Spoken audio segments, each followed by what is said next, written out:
में एकजुट, चेतना के चित्रकूट, पवित्रता के पावनकूट, आत्मीयता के अमरकूट ऐसे श्रवण भगवान महावीर के चरणों में कोटि कोटि वंदन। तप के तपोवन, उपासना के उपवन, चारित्र के चंपकवन ऐसे परम पूज्य गुरुदेव एवं गुरुवरिया के चरणों में शत शत वंदन। धर्म प्रेमी बंधुओं, माताएं बहनों, पूर्व दिनों से आपके समक्ष श्रवण भगवान महावीर की दिव्य देशना सुनाई जा रही है।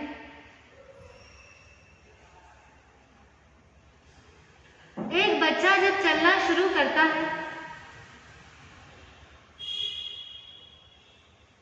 जब उसके चलने की शुरुआत होती है, तो जैसे वो चलने का प्रयास करता है वैसे वो गिर जाता है, लेकिन फिर भी वो हार नहीं मानता। चलता है, गिरता है, चलता है, गिरता है। फिर एक दिन गिरते गिरते ही वो संभलना सीख जाता है, चलना सीख जाता है। वो बार बार इसलिए गिरता है क्योंकि उसके पैर मजबूत नहीं है, आवश्यकतावश वो गिरता है, लेकिन धीरे धीरे संभलना सीख जाता है, आगे बढ़ जाता है। हमारा जीवन भी बिल्कुल ऐसा ही है।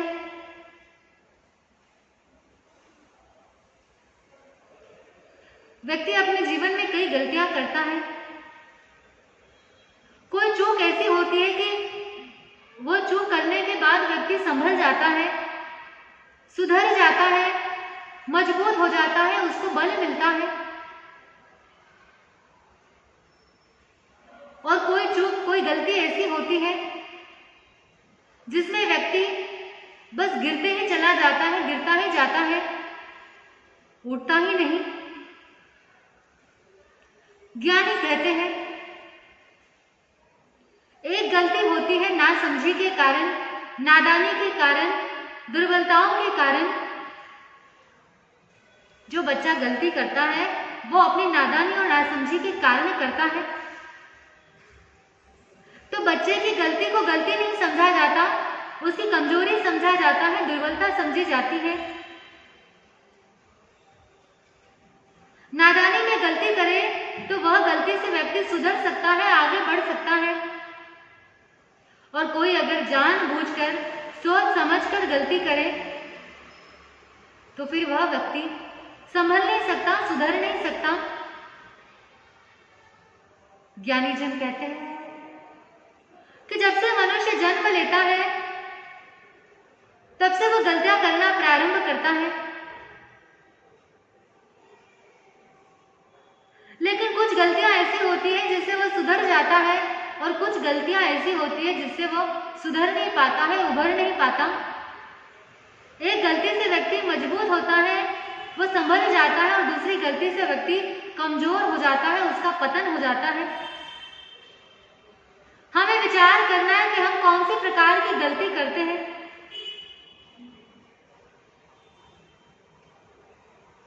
हम सुधर जाएं ऐसी गलती होती है, हम ना सुधर पाए ऐसी गलती होती है हमारी। अपने भीतर में झांक कर देखो।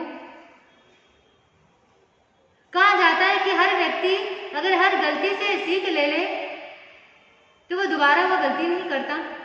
उसके जीवन का आगे का मार्ग प्रशस्त हो सकता है, वो गलतियों से मुक्त हो सकता है। ऐसे तो कई पाप है, कई गलतियां ऐसी हैं जिससे मनुष्य का पतन होता है। मनुष्य को पता भी नहीं लगता कि वह क्या कर रहा है और इसका क्या परिणाम आएगा। कभी नासमझी में करता है, कभी अज्ञानतावश करता है, और कभी कभी तो सब कुछ जानते हुए, सब कुछ पता होते हुए भी वह गलती कर जाता है। तो ज्ञानी जन कहते हैं यहां संभलने की आवश्यकता है। सुधारने की जरूरत है, अपने आप को संवारने की जरूरत है।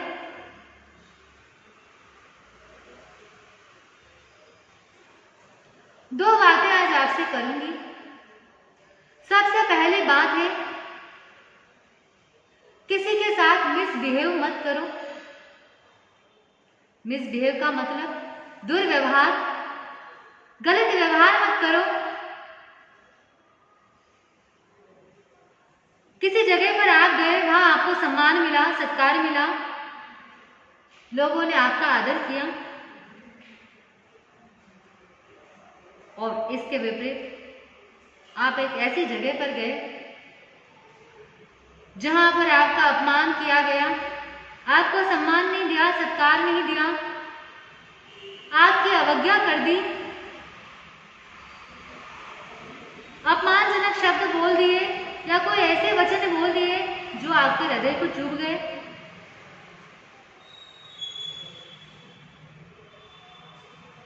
तो ये सब क्या है? व्यक्ति का दुर्व्यवहार है। अगर कोई आपके साथ मिसबिहेव करता है तो क्या आप उसको हृदय से सम्मान देते हो? बोलो। किसी ने आपकी अवज्ञा कर दी, तिरस्कार कर दिया, भत्सना कर दी, चार लोगों ने आपको चार बातें सुना दी, तो ऐसे व्यक्ति का आपके हृदय में कोई सम्मान नहीं होता, कोई जगह नहीं होती। व्यक्ति उसको दिल से निकाल कर फेंक देता है कि अरे ये तो वो व्यक्ति है जो मेरा सम्मान नहीं करता, अच्छा व्यवहार नहीं करता, तो ऐसे व्यक्ति के साथ कोई संबंध बनाना नहीं चाहता।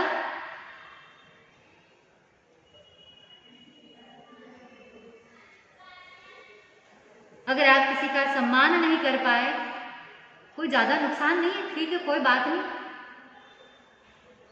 लेकिन किसी का अपमान तो मत करो। किसी का सत्कार नहीं कर पाए, कोई बात नहीं, लेकिन किसको दुत्कार तो मत करो। किसी से मीठे शब्द नहीं बोल सकते हो, ठीक है, लेकिन कड़वे शब्द बोलकर सामने वाले के हृदय को तो मत दुखाओ। यह हमारा दुर्व्यवहार व्यक्ति के व्यक्तित्व को खराब करता है।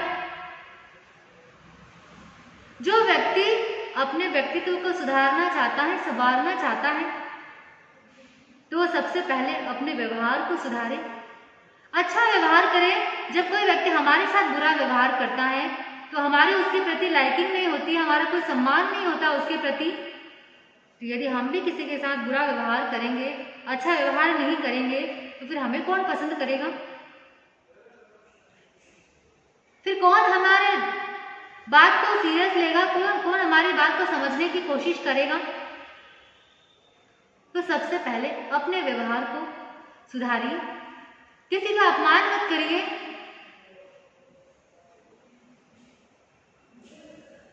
दफ्तर से घर आ गए, घर में धर्म पत्नी है, उसके ऊपर चिल्लाना शुरू कर दिया, झल्ला गए, नौकरों के सामने चार बातें सुना दी, तो क्या ये हमारा मिसबिहेवियर नहीं है? बच्चे ने कोई गलती कर दी, उस बच्चे को कई लोगों के सामने 10 बातें सुना दी कि तूने ऐसा कर दिया, तूने वैसा कर दिया, तो क्या ये हमारा दुर्व्यवहार नहीं है? क्या असर पड़ेगा सामने वाले पर? पिता ने अपने बेटे को कोई बात बोली, बेटे ने सबके सामने पिता की बात को काट दिया, 2 टके का जवाब दे दिया, तो ये हमारा दुर्व्यवहार नहीं है। तो ज्ञानी जन कहते हैं कि हमारे व्यवहार से किसी का भी हृदय दुखना नहीं चाहिए। किसी के भी प्रति कोई ऐसा व्यवहार मत करो जिससे सामने वाले को ठेस पहुंचे, सामने वाले के सम्मान का कचरा हो। इसलिए सबसे पहले अपने जीवन से बुरे व्यवहार को दूर करें और अच्छा व्यवहार सबके प्रति, चाहे वो घर का कोई सदस्य हो, चाहे कोई समाज का सदस्य हो, चाहे कोई घर का नौकर हो, उसके प्रति भी, सबके प्रति व्यवहार हमारा अच्छा होना चाहिए, मिसबिहेव नहीं होना चाहिए, तभी हमारा जीवन सबके लिए अच्छा समझा जाएगा, हमारा व्यक्तित्व लोगों की नजरों में अच्छा गिना जाएगा। नहीं तो यदि हम दूसरों का अपमान करेंगे तो फिर हमारा सम्मान कौन करेगा। इसलिए ज्ञानी जन कहते हैं अच्छा व्यवहार बनाए रखें, सबके प्रति सम्मान का व्यवहार बना रखें, मिसबिहेव से दूर रहें, तभी हमारा जीवन आनंददायी हो सकता है। और दूसरी बात है, मिसगाइड मत करो। मिसगाइड का क्या मतलब होता है?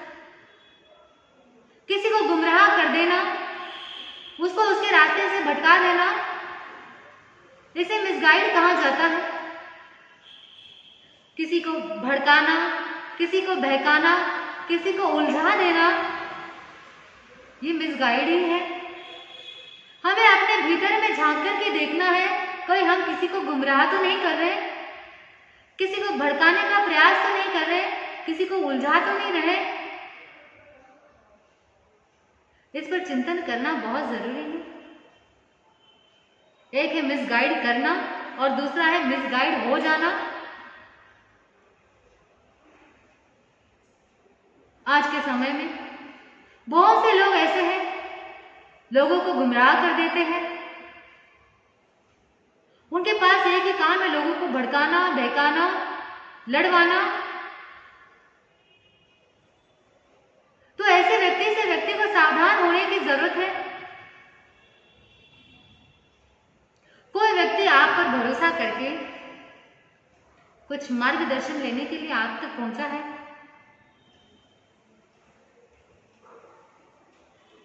और आपने उसको उल्टी सलाह दे दी, उसने आपकी सलाह पर चल दिया, नुकसान हो गया। आपका तो कुछ नहीं बिगड़ा, आपको तो कुछ नहीं मिला, लेकिन उसका कितना कुछ बिगड़ गया, उसको कितना नुकसान हो गया। क्यों? हमारी गलत सलाह की वजह से। व्यक्ति सही सलाह देने में आगे नहीं आता है, लेकिन गलत सलाह देने में कभी पीछे नहीं हटता।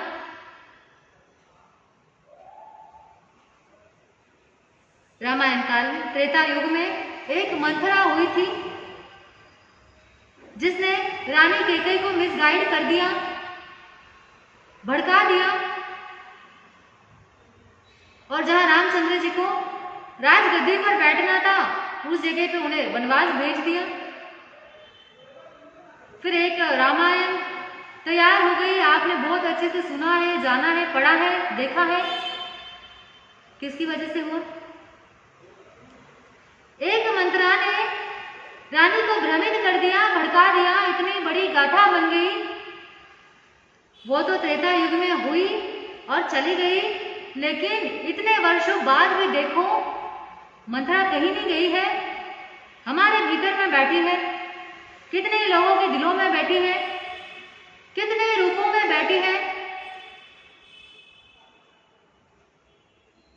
और फिर व्यक्ति क्या करता है? उसने तो एक घर को बर्बाद किया, लेकिन व्यक्ति कई घरों को बर्बाद कर देता है।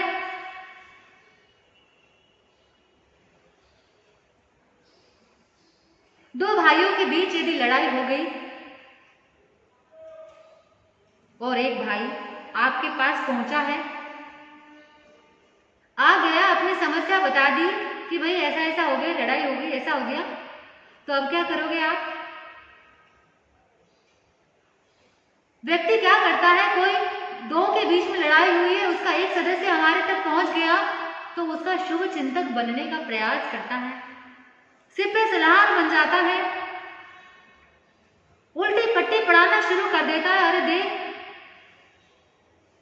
तू भोला मत बनना, तू बहुत भोला है, दुनियादारी नहीं समझता है, जमाना बहुत बदल गया है। खींचा तानी में तेरा हिस्सा उधर चला जाएगा, तो बिल्कुल अड़के रहना, जितना खींच सकता है उतना खींच लेना। ये जमाना भोलेपन का नहीं है, थोड़ा समझदार बन। तेरे भाई ने तेरे साथ बड़ा अन्याय किया है, तेरे पिता ने तेरे साथ बड़ा पक्षपात किया है, तू लड़ उनके खिलाफ। तुझे यहाँ पर न्याय नहीं मिल रहा है तो तू कहां पर चला जा, कोर्ट में चला जा, न्यायालय में चला जा, वहां लड़ाई लड़ा ले। लेकिन अपने हिस्से की जमीन, अपने हिस्से का धन किसी को मत देना। ये करते हैं हम। किसी को अच्छी सलाह देने की बजाय, किसी को अच्छी राय देने की बजाय व्यक्ति उल्टी पट्टी पढ़ाना शुरू कर देता है। कहता है पीछे नहीं हटना, कमजोर नहीं बनना, मजबूती के साथ डटे रहो, जीत तुम्हारी होगी, इनके खिलाफ लड़ो, उनके खिलाफ लड़ो, परिवार में लड़ाइयां लड़ा देंगे। अच्छे खासे परिवार को युद्ध का मैदान बना देते हैं लोग। अपने गलत धारणाओं के कारण, अपनी गलत सलाह के कारण।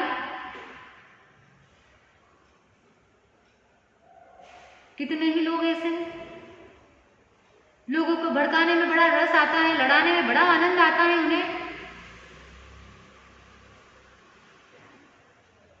और कुछ लोग ऐसे होते हैं जो उन लोगों की बातों में आकर के आपस में ही लड़ जाते हैं। यहां पर हमारे जैन दर्शन में अतिचारों में एक अतिचार आया है मिथ्या उपदेश। मिथ्या उपदेश का मतलब क्या होता है? किसी को गलत सलाह देना, मिसगाइड करना। ये मनुष्य के जीवन की एक बहुत बड़ी दुर्बलता है। उसके पास बुद्धि है, शक्ति है, लेकिन वो उसका दुरुपयोग करता है। बुद्धि तो श्री कृष्ण को भी मिली थी, बुद्धि शकुनी को भी मिली थी। एक ने उसका सदुपयोग कर दिया, एक ने उसका दुरुपयोग कर दिया। दोनों के जीवन को आप अच्छे से जानते हो। हमारी बुद्धि है, हम इसे अच्छा इस्तेमाल करें, लोगों को अच्छी सलाह दें, अच्छी सलाह दो। कोई व्यक्ति अगर आपके पास कोई मार्गदर्शन लेने आया है तो आप उसको क्या करोगे? गलत सलाह दोगे तो भाई गलत सलाह देने से आपको क्या मिलने वाला है? भले ही कुछ ना मिले, लेकिन लोगों की लड़ाई देख के तो बहुत आनंद आता है लोगों को।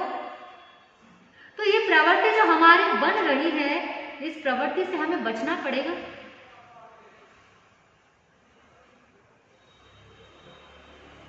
आज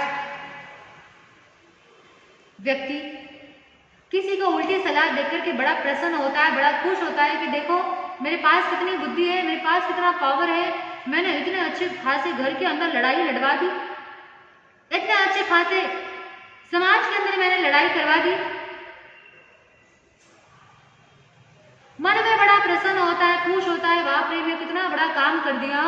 लेकिन ज्ञानी जन कहते हैं यहाँ तो बड़े प्रसन्न हो रहे हो, बाहर दूसरों को लड़वा कर तुम्हें बड़ा आनंद आ रहा है, लेकिन बाहर तो तुम कभी जीत जाओगे, ठीक है मान लो, लेकिन भीतर की लड़ाई तो हार जाओगे। हमारे यहाँ गलत सलाह देने को पाप कहाँ गया है? गलत सलाह देने से सामने वाले के जीवन का पतन हो सकता है और सही सलाह देने से वो समस्या सुलझ सकती है। तो जीवन में एक प्रण अवश्य करना कि मैं किसी को अच्छी सलाह ना दे पाऊं, ठीक है, लेकिन किसी को मिसगाइड नहीं करूंगा, गुमराह नहीं करूंगा, किसी को भड़काऊंगा नहीं और अच्छे खासी व्यवस्थाओं को बिगाड़ूंगा नहीं, अच्छे खासे घर परिवार में फूट नहीं डालूंगा, अच्छे खासे संघ समाज में विग्रह नहीं पैदा करूंगा। और दूसरी बात है मिसगाइड हो जाना। एक तो मिसगाइड करना अलग बात है, मिसगाइड हो जाना, किसी ने आकर आपको भड़का दिया, बहका दिया, आप उसकी बातों में आ गए। किसी ने अगर आपको आके कह दिया कि भाई हम उधर से आ रहे हैं, आपके बारे में वो व्यक्ति ऐसी ऐसी बात कर रहा था, आप क्या करेंगे? तुरंत भड़क जाएंगे, अरे वो मेरे बारे में ऐसा बोल रहा है, मेरे पीठ पीछे वो ऐसी बातें कर रहा है, अभी जाता हूं, अभी मैं उसको देखता हूं।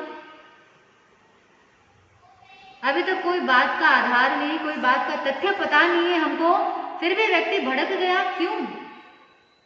क्योंकि व्यक्ति कान का कच्चा होता है। कान का कच्चे का मतलब समझते हो? किसी की बातों में जो आ जाता है उसको मुहावरा बन गया है कान का कच्चा होना।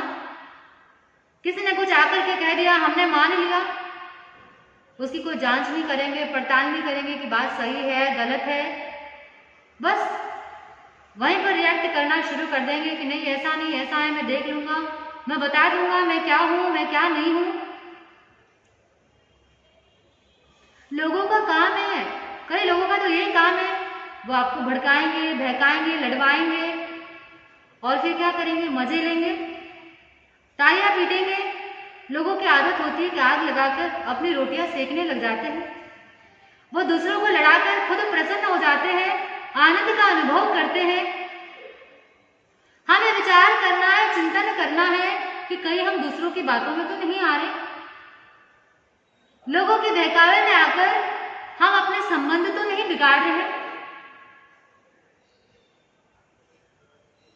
कई सारे लोग, आप तक कोई बात पहुंचती है, कोई भी किसी की भी बात, तो आप उसकी जांच नहीं करते हो, पड़ताल नहीं करते हो, सीधा एक्शन शुरू हो जाता है। अरे भाई पहले वो बात तो देखो कि कोई व्यक्ति सामने से आपके पास बात लेकर के आया है, वो बात सच्ची है झूठी है, कितना सत्य है उसमें कुछ पता नहीं, बस हम शुरू हो जाते हैं। सब्र ही नहीं है इंसान को, कोई बात बर्दाश्त करने की ताकत ही नहीं है। तो कोई भी बात आप तक पहुंचती है तो उस बात को सुन करके कोई निर्णय मत लो, कोई अपनी धारणा मत बनाओ, उस बात की जांच करो, पड़ताल करो, उसके बाद उस पर विचार करो। अच्छे अच्छे लोग लोगों की बातों में आकर के अपनी धारणा गलत बना लेते हैं, गलत विचार स्थापित कर लेते हैं। सुने सुनाए बातों में कोई तथ्य नहीं होता, फिर भी लोग बातों में आ जाते हैं। लोग मिसगाइड हो जाते हैं, मिसगाइड कर भी देते हैं, दोनों गलतियां हो जाती हैं। तो हमें इन दोनों से बचना है, तभी हम अपने जीवन में सही निर्णय ले पाएंगे, हमारा आगे का मार्ग प्रशस्त होगा। समय भी होने जा रहा है, इतना ही बोलकर बोले भगवान महावीर स्वामी की जय। बोले परम पूज्य गुरुदेव श्री जयंत वाकर चौथ मंजी महाराज साहब की जय।